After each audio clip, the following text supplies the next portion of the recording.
Welcome to MMA Submission Source, where the fight never ends. Don't waste any time. Like, comment, share, and subscribe to our channel to stay updated on all the latest news. Today, we're here to bring you some fresh news roundup from the world of fighting. The first news is about Daniel Cormier's take on Max Holloway versus Dustin Poirier 3. Daniel Cormier recently shared his thoughts on the potential trilogy fight between Max Holloway and Dustin Poirier in the lightweight division, and he isn't fully convinced it's the best move for Holloway. On his show Good Guy Bad Guy, Cormier remarked, "Max is asking for Dustin Poirier, which would be fantastic, but is there a better way to introduce him to lightweight?" Cormier suggested that Holloway could instead fight someone lower down in the rankings, like Rafael Fiziev, Benoit St. Denis, or even Paddy Pimblett. This would allow Holloway to work his way up in a less demanding way, rather than jumping straight into the top contenders or facing previous opponents who are major threats. Cormier continued, "Personally, I would like to see Max Holloway not stand across from guys like Poirier, Gaethje, or Volkanovski right away." Cormier's point was that giving Holloway a more gradual introduction to lightweight could set him up for long-term success in the division. Leave your comments below, and let's go to the next news. The second news is about Kamaru Usman on stepping in for UFC 310. Kamaru Usman recently discussed his willingness to step in on short notice for UFC 310, expressing a genuine desire to save the event. Following Belal Muhammad's injury that removed him from his title defense, Usman shared, "If they give me the call, I'm going to answer it." Known for his tenacity, Usman said, "I've stepped in on short notice before, and I'd do it again. I don't shy away from any of that." Despite the challenges of fighting with little preparation, Usman showed respect for Belal, wishing him a speedy recovery. "I would never want anything like that to happen to him. I've dealt with serious injuries myself." Although Usman called Muhammad a dork in jest, he emphasized the respect he has for him as a competitor and added, "I hope he comes back stronger." This statement shows Usman's readiness to take on new challenges while respecting his fellow fighters. What do you think? Let's continue to the next news. The third news is about Chris Weidman's future in MMA. Chris Weidman, at 40, reflected on his MMA future as he prepares to fight Eric Anders at UFC 309. Speaking with MMA Fighting, Weidman explained, "Honestly, I'm still taking it fight by fight. I feel good in the gym, but I need to see how I perform under the lights." He added, "I'm not planning to put my gloves down just yet, win or lose. I'm taking it step by step, and I'll weigh my options after each fight." Weidman shared that he enjoys training and the discipline it brings to his life, but is aware that he can't compete forever. He humorously recounted a recent experience playing baseball with his son, where he felt his age. "My son beat me in speed, and my shoulder hurt after 2 throws," he laughed. Despite his competitive spirit, Weidman acknowledged that his body has been through 30 surgeries, including 14 on one leg, which will inevitably influence his career decisions. Leave a comment below on Weidman's future, and let's move on. The fourth news is about Michael Bisping's call for Leon Edwards to step up. With Belal Muhammad out of UFC 310, Michael Bisping suggested that Leon Edwards should step in to face Shavkat Rakhmonov. Bisping argued, "This is a great opportunity for Leon. If he beats Shavkat, he's back in the title conversation and could even earn a rematch with Belal." Bisping believes a victory over Rakhmonov, who has been finishing nearly everyone he faces, would solidify Edwards' claim for another shot at the welterweight title. Leon has been vocal about wanting a rematch with Muhammad to settle the score and prove he's the better man. According to Bisping, stepping up now would showcase Edwards' willingness to face the toughest competition and could lead to another championship opportunity.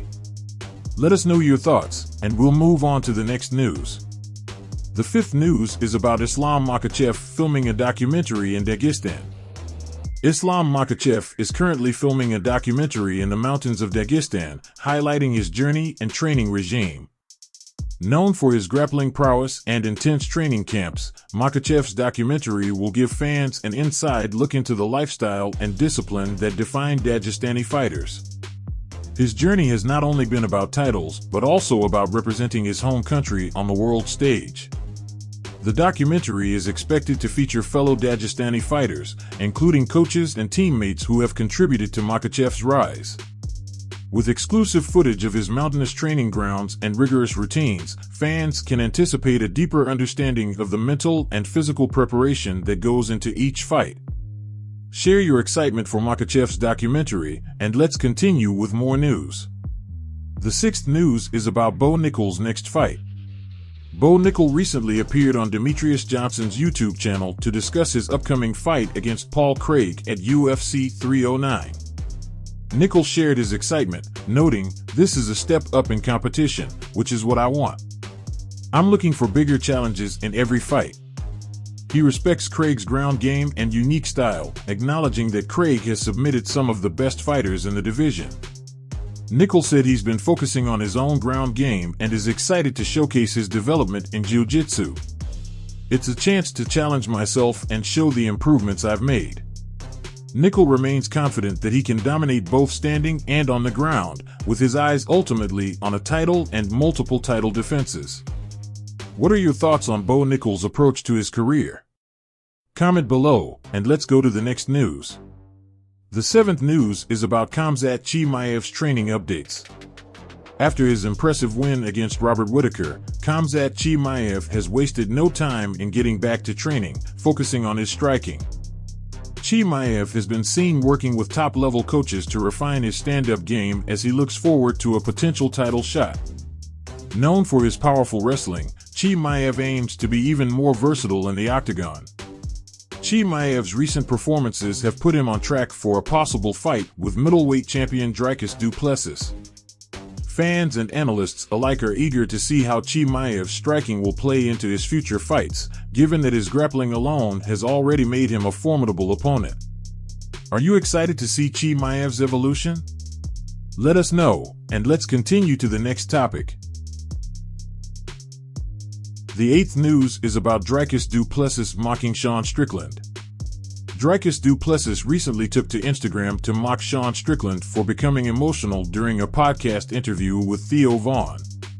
Strickland's vulnerability has stirred some conversation online, but Du Plessis made light of it, adding laughing emojis to his post. This isn't the first time Du Plessis has poked fun at other fighters, and he seems to enjoy playing mind games outside the cage. Strickland and Du Plessis have a rivalry that has slowly been brewing, and this jab only adds fuel to the fire. With both fighters continuing to succeed in their respective divisions, a future matchup could be on the horizon, bringing their social media exchanges into the Octagon. What do you think of Du Plessis's mind games? Leave a comment, and let's go to the final news. The ninth news is about the feud between Colby Covington and Paddy Pimblett. Colby Covington recently responded to Paddy Pimblett's critical remarks in an interview. Pimblett had called Covington fake and a prick, criticizing his behavior behind the scenes versus in front of the camera.